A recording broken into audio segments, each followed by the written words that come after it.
Hey guys, Tbull here. Today we're going to be breaking down the Tier 7 Tech Tree Cruisers. That's right, we're going into 2022. We're going to be breaking down cruisers today, battleships soon. We did destroyers the other day. These are going to be my picks. Might be a little bit of controversy. We don't care about that. But keep in mind, these are my opinions, and I do love to hear from you guys. What do you agree with? What do you disagree with? That's kind of part of the reason I make these videos. In the background, in the opening here, we got my damage per minute numbers. Now, in the Destroyer video, people pointed out a couple obvious things. Okay, well, that changes with your commander builds. Yes, of course. That's the whole point of the commander build. These are my numbers. Okay, this will give you a rough idea, but depending on your build, you're not going to see deviations massively from these usually. I suppose you might from time to time, but in general, you get a good sense of what ships are capable of dealing damage, what ships not so much. Okay, and the other thing about this chart, well, yeah, this is all theoretical. Take a look at the Suzuki in the middle there. 338,000 damage per minute. You ever seen a game like that? The record of the Suzuki for a 15-minute game is roughly that. Okay, so yes, these numbers don't actually exist in the real world, but these are what's capable. How many guns? How often do they fire? How much damage per max hit per the shell? Okay, that's the numbers that we're looking at. And they are useful comparisons, but I'm not grading these ships just based on the DPM. Okay, if we were doing that, then you wouldn't need to have any breakdown here. I would just read the list off from low to high. No, we're factoring things like consumables, maneuverability, overall play style, whatever else. I mean, I'm not going to break it down in like a strict scientific category, but we're factoring everything. Let's jump right into it here, guys. What's the lowest rated Tech Tree Cruiser going into 2022, in my opinion? A little bit controversial here. My friend Meta is going to disagree with this. Riga. What's going on with this thing? It's like the Mikasa, the Tier 2 goofballer, but it's got good armor, okay? It's kind of like a Soviet battleship. If you're angling well, you can defend yourself. We don't have torpedoes, okay? And we got guns that, it's like celiacs on steroids, basically. This thing can't hit anything, in my opinion, and I don't like unreliable guns, so I don't like the Rega personally. You guys let me know what I'm missing though, because I do have numerous people tell me on a fairly regular basis this is the cruiser to be playing, so I'm sure I'm missing something with the Rega. Nevertheless, this one's not sending a thrill up my leg just yet, not at this moment. Number 9, the other Russian guy. What's going on here? Chapayev. Okay, well, Chapayev is a ship that's capable of dealing high damage on a consistent basis. Basically what these long-range Russian cruisers are, they're backline cannons. They're designed to burn down the entire world, and they do that pretty well. Okay, but the carryability for the Chapayev, not as high as you'd like to see in a lot of these cruisers, okay? It's got a seriously obscene turn circle, turn radius, maneuverability very spotty at best. AP, close range, extremely deadly, but long range, not as effective. It's mainly long range going to be pumping out, HE shells, trying to do raw HE damage and start fires, of course. But this is kind of a teammate reliant ship, okay? If your teammates are just sitting back there, they kick up their feet, they're relaxing, they're looking through the telescope, you might have a hard time if nobody's spotting for you. So maybe this one gets a little bit more points as a division player, but for me as primarily a solo player, I find the Chapayev usually to be a little bit frustrating. And comparing it to its sister ship, the Kutuzov at Tier 7, that one's got a smoke. That one's a little bit easier to protect yourself. Okay, so Chapayev, not my favorite, but I understand, yes, you can put up the numbers with the Chapayev, no doubt about it. Number 8, Italian cruiser Amalfi. Now this thing may get a little bit of a boost if we ever get the SAP, the semi-armor piercing shells, or whatever that means. We don't have those in our version yet, the Legends version of the game. PC players, it's a modified shell. It's kind of like a hybrid between the HE and the AP shell. Right now, though, at least on my builds, among the lowest damage. In fact, just behind the Riga damage per minute. So, Amalfi, we just covered this ship a couple days ago.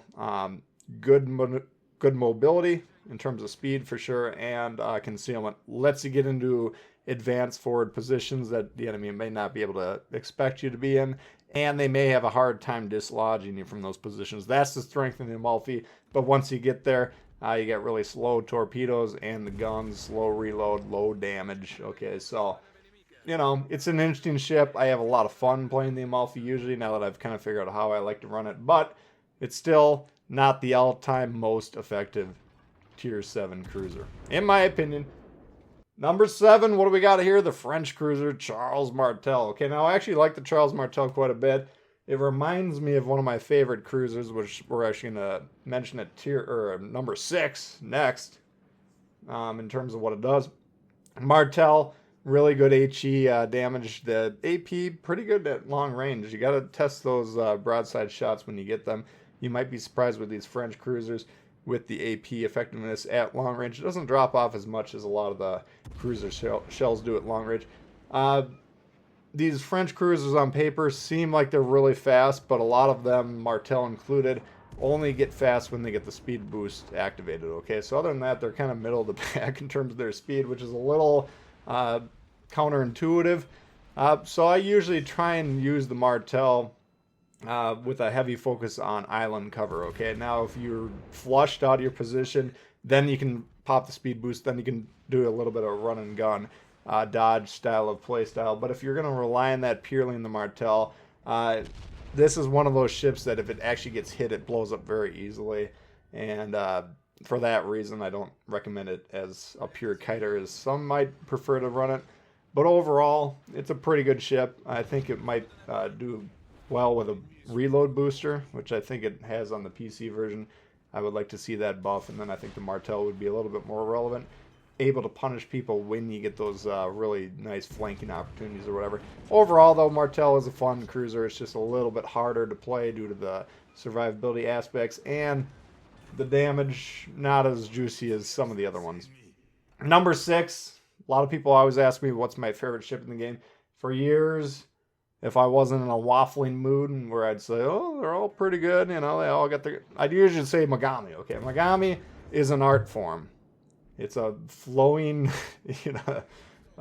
Japanese like painting, basically, where if you can put together a 15-minute game, you can have just this beautiful motion where it's always doing something amazing, and then it's constantly popping the enemy with these 5,000 K salvos and getting a fire about every other salvo. Okay, so it's a very enjoyable thing, not to mention double launchers per side, torpedo launchers rearward. Okay, so we're going to be pointed away from the enemy in the Mogami, and you can just send those torps down range, zone the waters that you're patrolling, and it's just a beautiful thing. It's definitely one of my favorite ships, probably displaced by the Pablo Emilio, recently the Suicide Destroyer, but Mogami, just an absolute blast to play. Very difficult, though.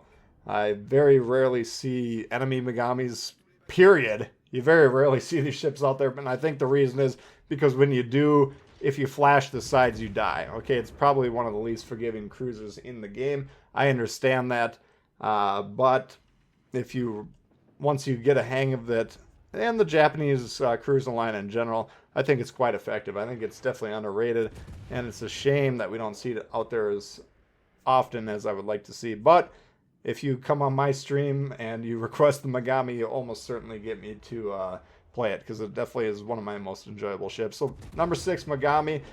Damage per minute, kind of middle of the pack. Even though it's probably my most consistently high scoring cruiser in terms of damage, right? I just seem to do really well with the ship, but in terms of the guns itself, it's not that reliable. The fire chance does bring it up, and if you have the Azure Lane Tago commander, that'll boost your damage quite a bit, but it also increases the risk to your ship. So lately I've been running Macau as the commander on this one, but Megami, I could talk about it all day. It's one of my favorites.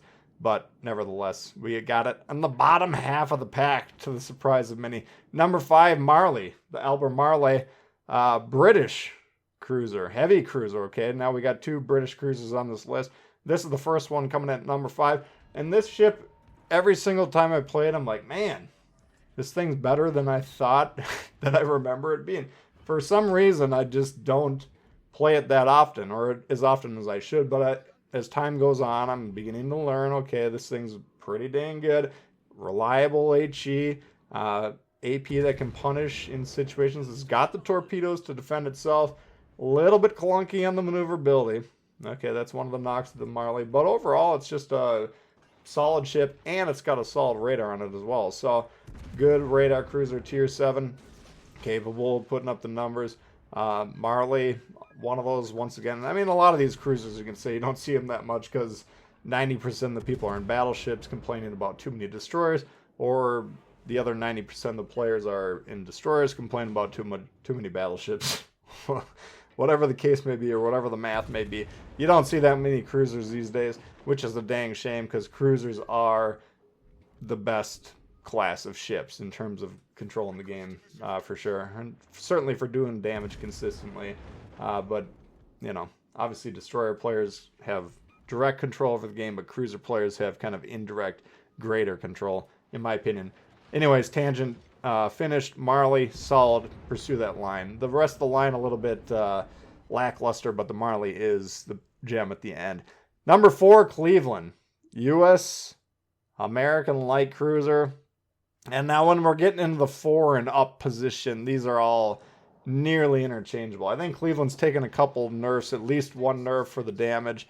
It was just pissing all over the place with the golden showers and just causing major problems. So I think they tuned down the reload or whatever. It's still solid. What does the Cleveland do? You get as far forward as you possibly can safely, park behind an island, and then just piss all over the place and dare the red team to come towards you. Okay, they're going to be like, yo, I'm not into this.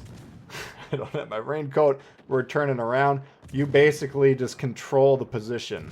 Okay, now if they rush you, you're probably going to have a hard time defending you, but ain't no one rushing a Cleveland. Okay, the golden shower machine keeps everyone away. So Cleveland still quite effective. I think about a year ago we probably would have put this number 1. In fact, I haven't checked my old list, but I would be really surprised if it wasn't number 1 last year. But Cleveland's still effective despite the nerfs. Okay, so outstanding ship there. Number 3, I call it the Edinburgh, you call it the Edinburgh. That's fine. Similar idea, light cruiser. This is the British light cruiser. I'm going to recommend running it with smoke. Okay, especially as a solo player, that'll just make it a little bit easier to play. Division players, I think you'll probably want to put a radar on it.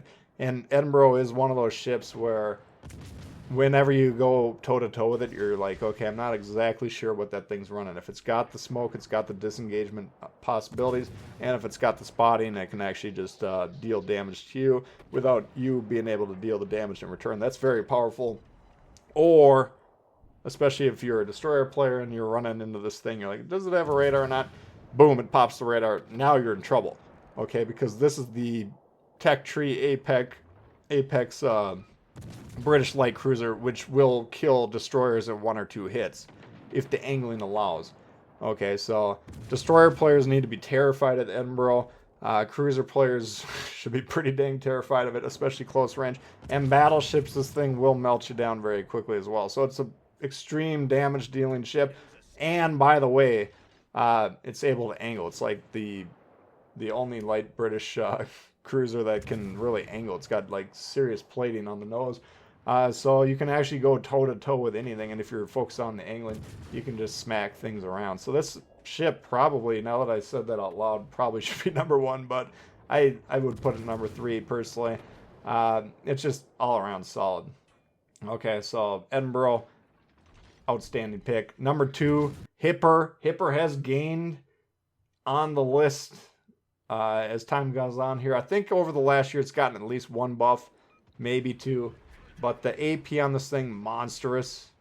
And the torpedo angles and the fact that you got dual launches per side makes this thing extremely dangerous to rush. Okay, a lot of these cruisers that are island-based, like the American heavies, the American lights, the Germans, whatever else, the French, the Brit heavies, the British in general, a lot of these cruisers are kind of like, okay, I'm on this island now. How do you get me off of this? And usually the response to that is either flank it or rush it, okay? But if you try and rush a hipper as any class of a ship, you are committing suicide.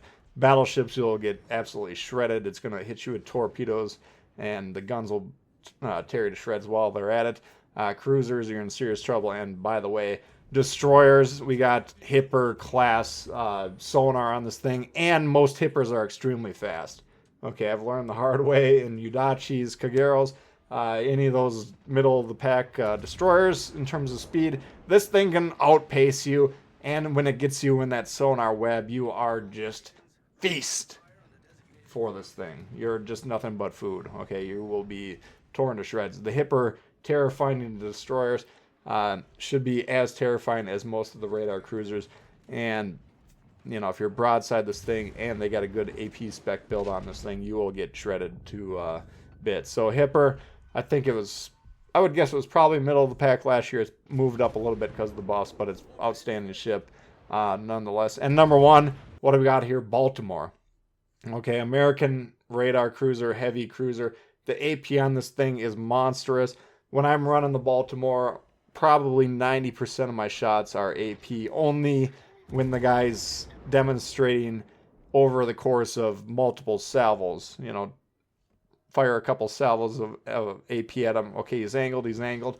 Now I'm going to go ahead and shoot HE until the guy says, okay, he's shooting HE. Now I'm going to be a little bit more cavalier with my angling. And then you put the AP back in there and you kill him. Okay, this thing is terrifying. Some of the nastiest AP shells in the game. It's not quite Edinburgh-esque in terms of the armor scheme, but it did take a buff probably about a year ago. Used to be a little bit more brittle when the game launched. It was one of the initial cruisers, of course. Those of you that have been around long enough remember that. But the armor's strengthened over time. The guns, I think, probably flattened out. I think the guns have gotten buffs as well. But the AP shells, super AP, they can citadel battleships, cruisers. Look out, man. You are going to feel it in the morning if you're going to toe-to-toe with the Baltimore. Enhanced penetration angles, which we should also note that the British Edinburgh has as well. You know, and the Rega, I believe. So it makes it harder to angle against these ships, but the Baltimore, terrifying. If they have an AP spec build in it, you're going to have an extremely hard time defending yourself. Radar cruiser, of course, you got your 9-kilometer, 30-second radar on that thing. What can't it do? Okay, you don't have torps. That's the one downside. You can't really defend a rush as well as a cruiser that has functional torps on it. But again, the guns are terrifying enough that you can still, if not completely sink the guy that's rushing you, at least damage them and give them a headache for the following morning. So, you know, the Baltimore, outstanding. And, you know, I'd say the bottom three of these ships, Riga, Chapayev, Amalfi, in my opinion, I don't really like any of those. I don't really like to play them. The Amalfi's kind of fun as a change of pace. Martel, Mogami, the Marley, those are my middle tiers on this list. And those are some of my favorite cruisers. Very strong, of course. And then Cleveland, Edinburgh, Hipper, Baltimore. I mean, these are monsters at tier 7, outstanding cruisers. So we got a lot to choose from. And, you know, even the worst one, the Riga, still strong. Chapayev. Again, I think it's hard to play, but you can put up huge numbers. So there's not a lot of downside on the tier 7 tech tree cruisers. So that's my list. Once again, I'm interested in hearing about what you guys think I got right, what you guys think I got wrong. Let me know in the comments. If you did enjoy the video, please hit the thumbs up. And if you're new to the channel, do consider subscribing. We got a lot of World of Warships coming all the time for you.